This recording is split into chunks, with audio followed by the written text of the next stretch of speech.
తెలుగువారికి అత్యంత వెలుగునిచ్చిన చిత్రాలు పౌరాణికాలే. ఆ మాటకొస్తే మన తెలుగు సినిమా తొలి అడుగుల్లో అధిక శాతం పురాణ గాథలే ఆసరాగా నిలిచాయి. ఈనాటికి భారతీయ పురాణ గాథలు అనగానే సినీ జనానికి ముందుగా గుర్తుకొచ్చేది తెలుగువారు తెరకెక్కించిన పౌరాణికాలే. అలా పౌరాణికాల్లో మేటిగా నిలిచిన తెలుగు చలనచిత్ర సీమలో పురాణాల ప్రస్తావన రాగానే అందరికీ ముందుగా గుర్తుకు వచ్చేది మహానటుడు ఎన్టీ రామారావు. ఎన్టీఆర్ కంటే ముందు ఆ తరువాత కూడా పలువురు పురాణ గాథల్లో నటించి మెప్పించారు. మరి పౌరాణికాలు అనగానే నందమూరి తారక రాముడే ముందుగా స్మృతి పథంలో మెలగడానికి కారణం ఏమిటి? అవనిపై ఎన్నో పురాణ గాథలున్నాయి. అయినప్పటికీ భారతీయ పురాణాలు ప్రత్యేకమైనవి. అసలు మన పురాణ పురుషులు ఎలా ఉండేవారు అన్నదానికి ఓ రూపకల్పన చేసిన ఘనుడు మన దక్షిణాదికి చెందిన రాజా రవివర్మ. ఆయన చిత్రాల్లోని పలు దేవతామూర్తుల పోలికలు ఎన్టీఆర్లో కొట్టొచ్చినట్లు కనిపించేవి. అలాగే రవివర్మ కుంచె నుండి జాలువారిన ఎందరో పురాణ పురుషుల పాత్రల ముఖ కవళికలు సైతం నందమూరి తారక రామంలో గోచరించేవి. కేవలం ఈ కారణాల వల్లే ఎన్టీఆర్ పౌరాణికాలకు పెట్టింది పేరుగా నిలిచారా అంటే కాదనే సమాధానం వస్తుంది. ప్రపంచంలో ఆయనొక్కడే.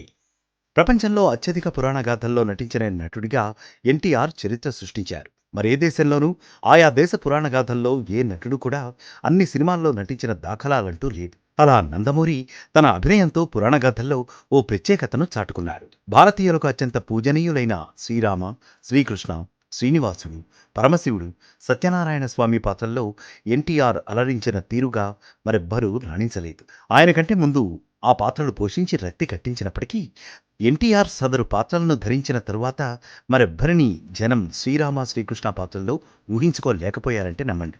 అందుకు రాజా రవివర్మ చిత్రాల పోలికలే కారణమనేవారున్నారు.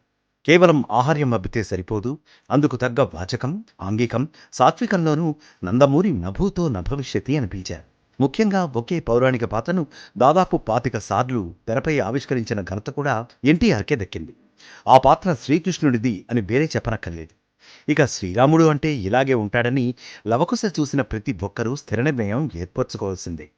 తెలుగునాట ఎన్నో థియేటర్లను దేవాలయాలుగా మార్చిన వైనం కూడా ఎన్టీఆర్ శ్రీనివాసునిగా నటించిన శ్రీ వెంకటేశ్వర మహత్యంతోనే సాగింది.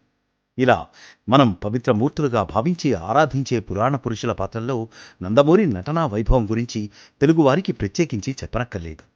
నాయకుడు, ప్రతినాయకుడు, దేవతామూర్తుల పాత్రల్లో నటించి మెప్పించడమే ఓ క్లిష్ట కార్యమైతే పురాణాల్లోని ప్రతినాయక పాత్రల్లోనూ రామారావు నటించిన తీరు అనితర సాధ్యమని అంగీకరించక తప్పదు. రామాయణంలో ప్రతినాయకుడు రావణాసురుడు. అతనిలోని భక్తి రసాన్ని, శృంగార కళా వైభవాన్ని మన కళ్ల ముందు సాక్షాత్కరింపచేసి ఈనాడు బుల్లితెరపై దర్శనమిస్తున్న ఎన్నో రామాయణ గాథల్లో రావణాసురుని పాత్రను వైవిధ్యంగా మలిచేందుకు మార్గదర్శనం చేసింది నందమూరి నటన.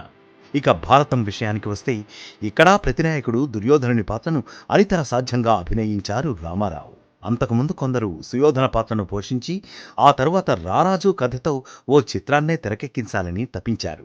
అలాంటి వారు ఎన్టీఆర్ను శ్రీకృష్ణ పాండవీయంలో దుర్యోధనునిగా చూడగానే తమ ప్రయత్నం మానుకున్నారట. అంతలా పురాణ ప్రతినాయక పాత్రల్లోనూ ఎన్టీఆర్ నటన రాణించింది.